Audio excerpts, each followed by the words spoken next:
Salam, bugün sizlerle birlikte sahte sipariş hazırlayacağım. Gəlin başlayaq. Sahte sipariş 4 kromi kartı, 2 squishy, 3 lisa kartı. Bunu isteyen Ela'nın renkli dünyasıdır. Türkçe deyir. İndi mən bir dənə takipçimin adını deyəcəm. Mən bilmirəm indi onun sahte siparişini, əgər bu videomu izləyirsə sahte siparişini çəkmişəm yoxsa yox. Adı oduydu 97 buydu deyəsən. Bilmirəm indi yadımdan çıxıb onun sahte siparişini çəkmişəm yoxsa yox. Neyse. 4 kromi kartı, 2 squishy, 3 lisa kart. Hazırlamaya başlayaq. 4 kromi kart olaraq buradan Türk olduğuna göre bundan bir tane vereceğim. Belə. Sonra buradan 3 adet buradan vereceğim. Bu kartı vereceğim. Sonra bu kartı vereceğim. Ve bu kartı vereceğim.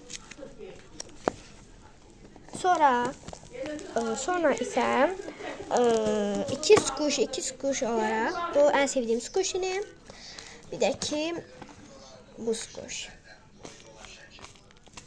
Bu şekilde bu ikisini vereceğim. Sonra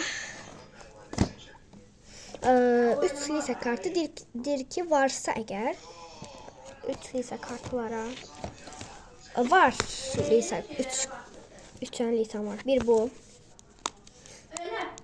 Sonra ise buradan bir tane bu, bir tane de bunu vereceğim. Sonra bu qədərdir. Sipariş bu qədər. İndi keçək hədiyyələrə. Hədiyyə olaraq bu yeni aldığım kartlardan vereceğim. Aha. Sonra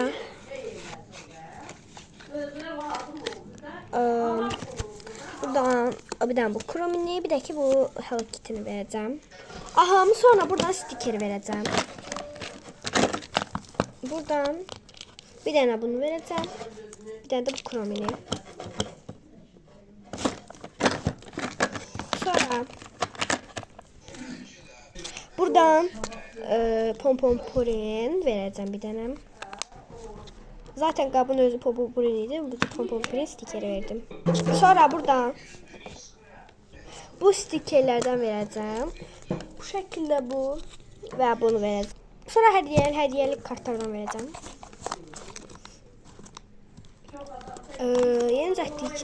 Yeni cəhdliklərindən vereceğim. Buradaydı. Bu ikisinden birini vereceğim. Hanı? Değil, maymaya dedim, yox açıqda. Ha, bu maymaya değil.